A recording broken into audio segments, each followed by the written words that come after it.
Government को इसका responsibility लेना चाहिए था और भी अच्छे से कि किसको कितना स्पेस अलॉट हो रहा है और वो क्या काम ले आ रहा है, ये पहले से चेक होना ज़रूरी है, नहीं तो ऐसे ही मजाक ही बनते रहेगा। आई थिंक इतना बड़ा जब स्कैंडल होता है तो सब लोग कोशिश करते हैं कि वो कवर अप करें उसको उसको एक इतने नेगेटिव तरीके से ना दिखाया जाए।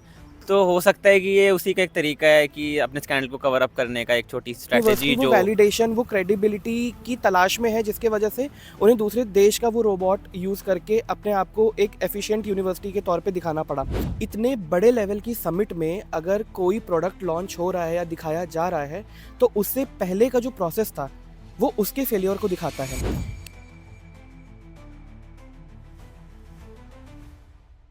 आज हम बात करने वाले हैं एक ऐसे कंट्रोवर्सी के बारे में जो इंडिया में हो रहे एआई समिट के दौरान काफ़ी चर्चा में है। ये पूरा मामला गलगोटिया यूनिवर्सिटी से जुड़ा हुआ है। समिट के दौरान एक रोबोट डॉग को यूनिवर्सिटी के इनोवेशन के रूप में प्रेजेंट किया गया एक प्रोफेसर के द्वारा, जबकि बाद में यह क्लेम किया गया कि वो चाइना मेड प्रोडक्ट था।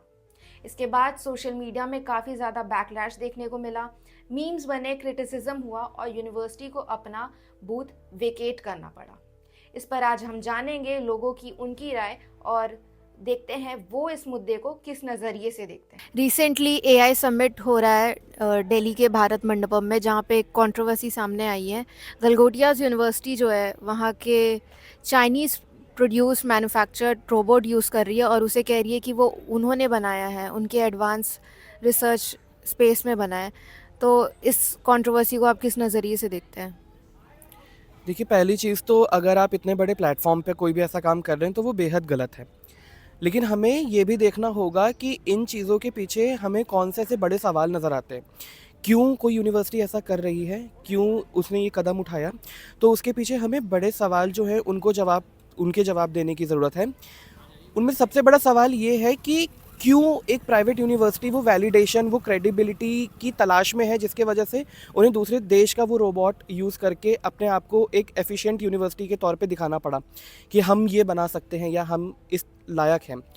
तो सबसे बड़ा सवाल ये कि क्यों प्राइवेट यूनिवर्सिटीज़ में ये क्राइसिस आ रही है कि अभी वहाँ पर उस तरह से एनरोलमेंट नहीं हो रहा है, उतने बच्चे नहीं पढ़ रहे, उनके कोर्सेज उतने अच्छे नहीं चल रहे हैं, तो उन्हें ये कदम उठाना पड़ रहा है। दूसरा सवाल ये उठता है कि इतने बड़े लेवल की समिट में अगर कोई प्रोडक्ट लॉन्च हो रहा है या दिखाया जा रहा है तो उससे पहले का जो प्रोसेस था वो उसके फेलियर को दिखाता है कि उस चीज़ को तैयार करने में, उस वहाँ तक पहुँचाने में क्या एक बार भी किसी के मन में ये सवाल नहीं आया कि आपने प्रोडक्ट कैसे बनाया, क्या आपने इसको टेस्ट किया कि नहीं किया, या इसका ब्लूप्रिंट क्या था। तो ये काफ़ी सारे बड़े सवाल हैं जिनको हमको देखना होगा और पॉलिसी लूप होल्स कहाँ हैं उनके जवाब ढूंढने होंगे। लूप होल्स तो काफ़ी सारे हैं। या रिसेंटली इसके बाद एक हमारे सामने न्यूज़ भी सामने आती है कि द इंडियन एक्सप्रेस ने ये बताया है कि गलगोटिया यूनिवर्सिटी को 4 गुना ज़्यादा स्पेस अलॉट किया गया था as compare to 4 IIT college और रिसर्च इंस्टीट्यूशन से कंपेयर किया जाए। तो क्या आपको लगता है कि एआई समिट जो गवर्नमेंट ही ऑर्गेनाइज़ करी थी, तो कहीं ना कहीं उन्होंने गलगोटिया यूनिवर्सिटी को ज़्यादा प्रायोरिटी दी है एज़ कम्पेयर टू आईआईटी और रिसर्च इंस्टीट्यूशन से? बिल्कुल, ये चीज़ एकदम गलत है क्योंकि हमारी सरकार जो है, हमारा देश जो है वो इंडियन इंस्टीट्यूट ऑफ टेक्नोलॉजी में काफ़ी पैसा लगाता है और वहाँ के काफ़ी ब्रिलियंट माइंड्स हैं। अगर आप उनको मौका देते और उनसे बोलते कि आप कुछ ऐसा वहाँ पर एग्ज़िबिट करें कि जो देश देखे, जो दुनिया देखे, लेकिन उन्होंने उसको ना चुन के एक ऐसे इंस्टीट्यूट को चुना जो कि एक प्राइवेट यूनिवर्सिटी है। जैसा कि आपने कहा कि उनको ज़मीन ज़्यादा अलॉट हुई थी। ज़मीन ज़्यादा अलॉट हुई, ठीक है, लेकिन वो इंफ्रास्ट्रक्चर बना के जब उसमें स्टूडेंट्स ही पढ़ने नहीं आएंगे तो उस इंफ्रास्ट्रक्चर का क्या मतलब रह जाएगा। तो इसलिए हमें ये देखना है कि प्राइवेट यूनिवर्सिटीज़ में ऐसी क्या क्राइसिस आ रही है और लोग वहाँ एडमिशन क्यों नहीं ले रहे हैं। शायद क्रेडिबिलिटी का इशू हो सकता है। उसके अलावा हम रिसर्च एंड डेवलपमेंट पे जो गवर्नमेंट के फंड्स हैं उनको ज़्यादा इस्तेमाल करना ज़रूरी मैं समझता हूँ कि हम ज़्यादा रिसर्च में, ज़्यादा डेवलपमेंट में काम करें ताकि ऐसी नौबत ही ना आए कि हमको शर्मिंदा होने पड़े इतने ग्लोबल प्लेटफॉर्म पे ऐसी कोई बात आए सामने। तो इसलिए जो हमारे आईआईटीज़ हैं, जो हमारे रिसर्च ऑर्गेनाइजेशंस हैं, उनको इस लायक बनाएं कि वो इस तरह के प्रोडक्ट्स बनाएं जो हम दुनिया को दिखा सकें कि हाँ, ये हमारी क्रिएशन है। तो इसलिए गवर्नमेंट को इस तरफ देखने की और इस तरफ पॉलिसी मेकर्स को देखने की ज़रूरत है कि हम किस तरह से ऐसी पॉलिसीज़ बनाएं कि हम अपने देश के जो ब्रिलियंट माइंड्स हैं, जिनमें हम इतने लाखों रुपए लगा के उनको पढ़ाते लिखाते हैं, उनको किस तरह से इस्तेमाल करके इन सारी टेक्नोलॉजी को हम यूज़ कर सके और दुनिया को, देश को ये दिखा सके कि हाँ, हम उस लायक हैं कि हम भी ऐसे प्रोडक्ट्स बना सकते हैं। आपने ब्रिलियंट माइंड्स की बात करी, क्या आपको ऐसा लगता है कि इस पे स्टूडेंट्स का काफ़ी बुरा इम्पैक्ट पड़ेगा? बिल्कुल, मुझे ऐसा लगता है कि एक कहीं न कहीं जो भी इंडियन ने ये वीडियो देखी होगी या इस कंट्रोवर्सी के बारे में पढ़ा होगा, उनमें एक हताशा आई होगी कि क्या हम उस लायक नहीं हैं कि हम ये बना सकें और आपको दूसरी जगह पे ये मतलब दूसरे देश का एक रोबोट लाके आपको दिखाना पड़े कि हम इस लायक हो सके हैं। तो ये सवाल उठाता है हमारे एजुकेशन सिस्टम पे, ये दिखाता है कि हम क्या खुद पे उतना भरोसा नहीं रखते हैं कि हम अपने प्रोडक्ट्स लॉन्च कर सकें या अपनी क्रिएशंस दिखा सकें।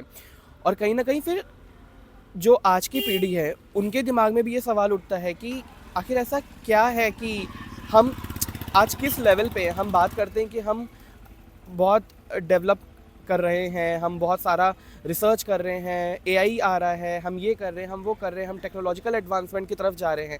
लेकिन वास्तव में रियलिटी क्या है? हम क्या कर रहे हैं? हम कहाँ स्टैंड करते हैं? तो ये सारी चीज़ें हैं जो एक स्टूडेंट के दिमाग में बिल्कुल आनी चाहिए। Thank you. Okay, thank you. अभी जो एआई समिट भारत मंडपम में हो रहा है, वहाँ पे हमें ये कंट्रोवर्सी सुनने को आई है कि जो गलगोटियाज़ यूनिवर्सिटी है, वो चाइनीज़ मैन्युफैक्चर्ड रोबोट का इस्तेमाल करके वहाँ पे ये बता रही है कि वो उन्होंने मैन्युफैक्चर किया है, जबकि ऐसा नहीं था। इस कंट्रोवर्सी को आप किस नज़रिए से देखते हैं कि इतने बड़े प्लेटफॉर्म में वो एक यूनिवर्सिटी ऐसा झूठ कह रही है? इससे क्या ही होता है, क्रेडिबिलिटी कॉलेज का नाम डूबता है, पूरा यूनिवर्सिटी का नाम जो डूबा। इवन सिर्फ यूनिवर्सिटी का नहीं, पूरा इंडिया का नाम इंटरनेशनल प्लेटफॉर्म में इतना ख़राब हुआ, मतलब क्या, इससे बुरा क्या ही हो सकता है। द इंडियन एक्सप्रेस रिपोर्ट के मुताबिक ये भी पता चला है कि गलगोटियाज़ यूनिवर्सिटी को 4 गुना ज़्यादा स्पेस अलॉट हुआ था एज़ कम्पेयर टू आईआईटी और रिसर्च इंस्टीट्यूशन को लेके। कहीं ना कहीं ये चीज़ ऐसे भी नज़र आती है कि एआई समिट जो गवर्नमेंट ऑर्गेनाइज कर रही है, उन्होंने एक प्राइवेट इंस्टीट्यूशन को ज़्यादा प्रायोरिटी दी एज़ कम्पेयर टू आईआईटी और रिसर्च इंस्टीट्यूशन को लेके। इसमें आप लूप होल कैसे देखते हैं और इस नज़रिए में, मतलब इस पर आपका नज़रिया कैसा है? ये तो गवर्नमेंट का रिस्पॉन्सिबिलिटी है पूरा ही, क्योंकि एक गवर्नमेंट का इवेंट हो रहा है, उधर गवर्नमेंट कॉलेजेस को, यूनिवर्सिटी, आईआईटी जैसे यूनिवर्सिटी को कम स्पेस मिला, और ऐसा एक इंस्टीट्यूट जिसमें जो सिर्फ टेक्नोलॉजी में फोकस्ड भी नहीं है, उसको इतना ज़्यादा स्पेस दिया गया। इसका तो कोई सेंस ही नहीं बनता। और भी स्क्रूटिनी करना चाहिए गवर्नमेंट को, इसका रिस्पॉन्सिबिलिटी लेना चाहिए था और भी अच्छे से, कि किसको कितना स्पेस अलॉट हो रहा है और वो क्या काम ले आ रहा है। ये पहले से चेक होना ज़रूरी है, नहीं तो ऐसे ही मजाक ही बनते रहेगा। यहाँ पे इस कंट्रोवर्सी के बाद गलगोटियाज़ यूनिवर्सिटी ने एक स्टेटमेंट दिया, जहाँ पे उन्होंने इस सिचुएशन को ऐसा कहा कि जो प्रोफेसर थी वो इल इन्फॉर्म थी और जो भी चीज़ हुआ वो एक मिसकम्युनिकेशन था। यहाँ पे इस चीज़ों को आप कैसे देखते हैं? इससे स्टूडेंट्स पर क्या इम्पैक्ट पड़ेगा? जब भी, अब तो स्टूडेंट्स के ऊपर इम्पैक्ट तो यही, उनको कॉलेज का नाम लेने पे भी शर्म आ रहा है, सुनाई में तो यही दे रहा है। इवन जो एलुमनाई हैं, फेमस एलुमनाई जिसका काम अच्छा है, वो लोग भी डिज़ोन कर रहे हैं अपने यूनिवर्सिटी को, रहना नहीं चाह, उनका नाम नहीं लेना चाह रहे हैं। वो भी सोशल मीडिया में बोल रहे हैं क्या हो रहा है ये। तो कॉलेज का नाम, पूरा देश का नाम ऐसे मजाक बन गया है एक, बस। Okay, thank you. रिसेंटली एक कंट्रोवर्सी हुई है एआई समिट में। गलगोटियाज़ यूनिवर्सिटी जो है, वो वहाँ पे एक रोबोट काफ़ी ट्रेंडिंग हुआ, बाद में पता चलता है कि वो चाइनीज़ मैन्युफैक्चर्ड था। इस सिचुएशन को आप किस तरह से देखते हैं? बड़ी बड़ी शर्म की बात है कि एक यूनिवर्सिटी या एक एजुकेशनल इंस्टीट्यूशन जो अपने आप को इस तरह के प्रेजेंट करता है कि वो एजुकेशन इम्पार्ट कर रहा है, वो अगर ऐसी हरकतें करे तो इसका एक ग्रेटर इम्पैक्ट पड़ता है कि लोगों का ट्रस्ट कम होता है इन एजुकेशनल इंस्टीट्यूशन। वैसे ही प्राइवेट इंस्टीट्यूशंस जो हैं वो क्रेडिबल नहीं रहते हैं लोगों के दिमाग में या उनके पर्सपेक्टिव से, और ऐसी चीज़ें उसको और ही हिंडर करती हैं।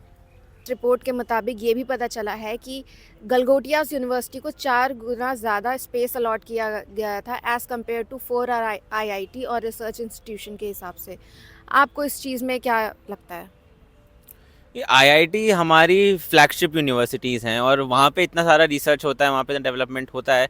तो गलगोटिया जैसे इंस्टीट्यूशन जो क्या कहते हैं प्लेजराइज करे किसी और का काम, उनको इतना स्पेस देना तो बहुत कंट्रोवर्शियल है, और इसके पीछे की क्या रीजनिंग थी वो मुझे तो पता नहीं, बट इस पर लुक इनटू करना चाहिए। ओके। इसके बाद हमें ये भी पता चलता है कि गलगोटिया यूनिवर्सिटी ने इस सारे कंट्रोवर्सी को एक मिसकम्युनिकेशन का नाम दिया और कहा कि वो जो प्रोफेसर थी जिन्होंने ये कहा है वो इल इन्फॉर्म्ड थी। क्या आपको लगता है कि बस इतनी सी बात है या फिर कोई और बड़ी चीज़ हो सकती है इस चीज़ के पीछे? आई थिंक इतना बड़ा जब स्कैंडल होता है तो सब लोग कोशिश करते हैं कि वो कवर अप करें उसको एक इतने नेगेटिव तरीके से ना दिखाया जाए। तो हो सकता है कि ये उसी का एक तरीका है कि अपने स्कैंडल को कवर अप करने का एक छोटी स्ट्रैटेजी जो बैकफायर कर रही है उन पे अभी। Okay, thank you.